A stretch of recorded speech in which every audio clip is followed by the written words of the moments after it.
Okay, so today we're going to jump into something that I feel like comes up a lot in conversations about reaching your goals.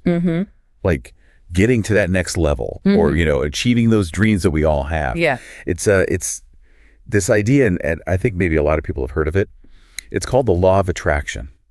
Right. So we're gonna really take a deep dive into that today. It's a popular one for sure. And I think, it can be framed, and our source material does frame it as almost like a cheat code, like how to manifest your dreams, how to draw success to you, how to really create a life of abundance. Yeah. And they don't present it as just like, sit on your couch and think good thoughts and right. Yeah, it's not magic like that. It's not magic. There's a system laid out in the source material. It's a set of 7 what they call powerful principles. All right, so a framework. Yeah, think of them as kind of the essential components, like the engine even of making this idea of attraction really work. Right. And I think that's what we're going to try to do in this deep dive, is really dissect these 7 principles so that you listening can really grasp the core of this framework. That's cool.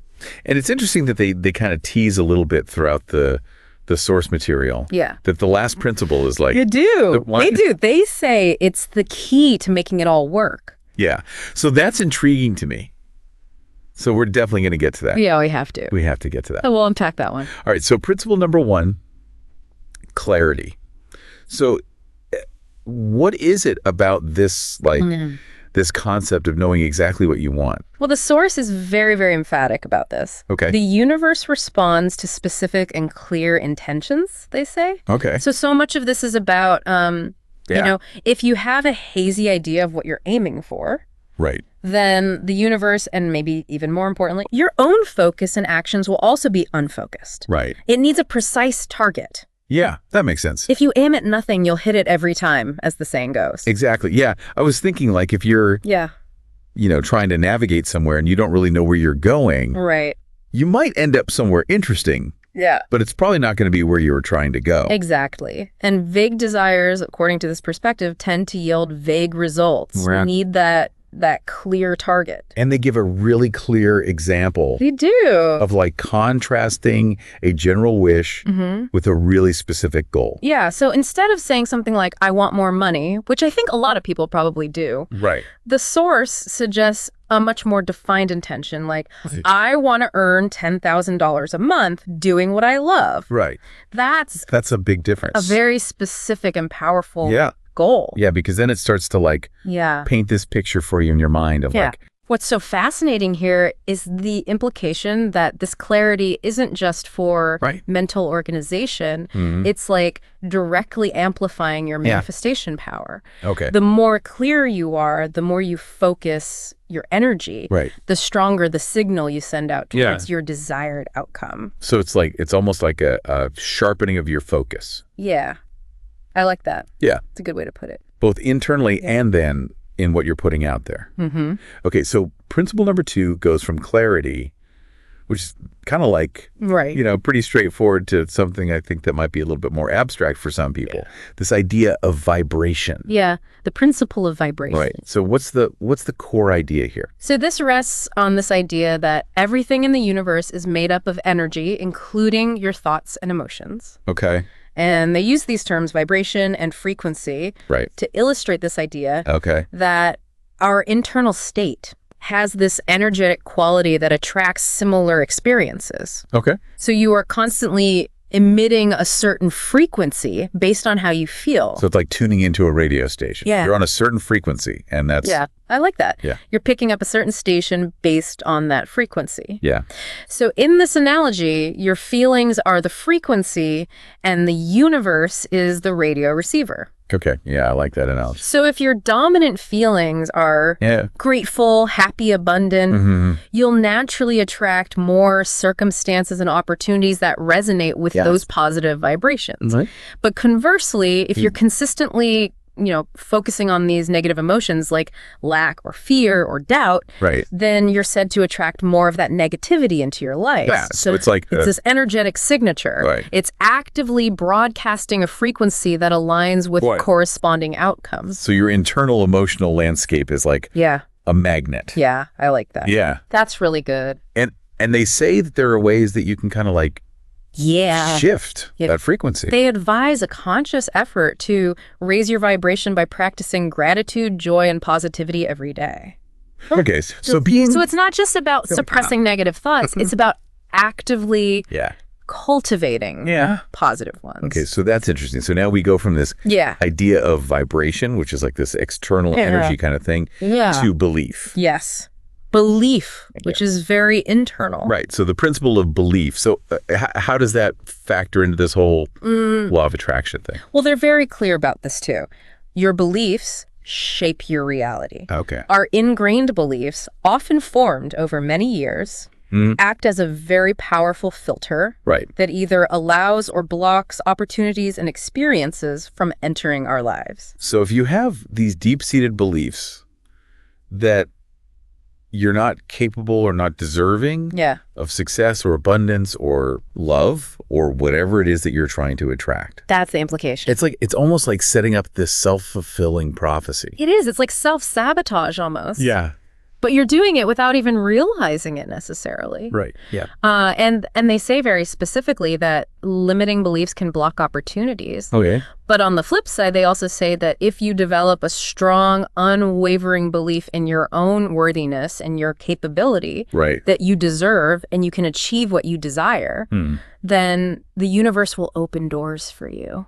So it's like what you believe is possible. Yeah. Becomes possible. Yeah, it sets the parameters of what you deem possible. Like that. Yeah. And what do they say about how to dismantle those limiting beliefs? Well, they advocate a very proactive approach. Okay. You need to challenge and reprogram limiting beliefs with powerful affirmations and positive self-talk. Right. So it's about recognizing those negative thought patterns and actively replacing them. Right. So you're rewriting the script in your head. Yeah, it's like rewriting your internal narrative. Yeah, I like that. Yeah. So we've gone from clarity to vibration to belief. That's right. And now we're going to go to something that kind of combines the two a little bit. This idea of emotional alignment. Yes. The principle of emotional alignment. So this is more than just thinking happy thoughts, right? It is. It's deeper than that. Okay.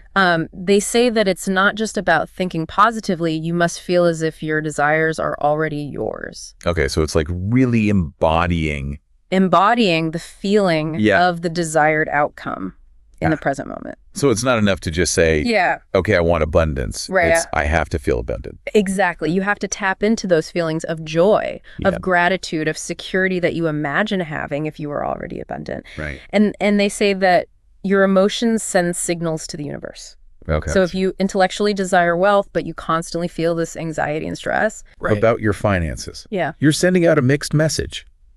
That makes sense. You're contradicting yourself. Yeah, you're not fully on board with it. Yeah, you're not aligned. Right. And the example they give is to really focus on feeling the excitement and gratitude of already having abundance. Okay. Rather than dwelling on those worries. So creating an internal state that matches alignment, emotional alignment. And they say that it affects the speed of manifestation. It does. The more you align emotionally with what you want, the faster it will manifest. Okay, so emotion is like a catalyst. It's a catalyst. It's an accelerator. Okay, so we've got clarity, we've got vibration, we've got belief, we've got emotional alignment. We're stacking them up. Yeah. And now we go to something that's very tangible.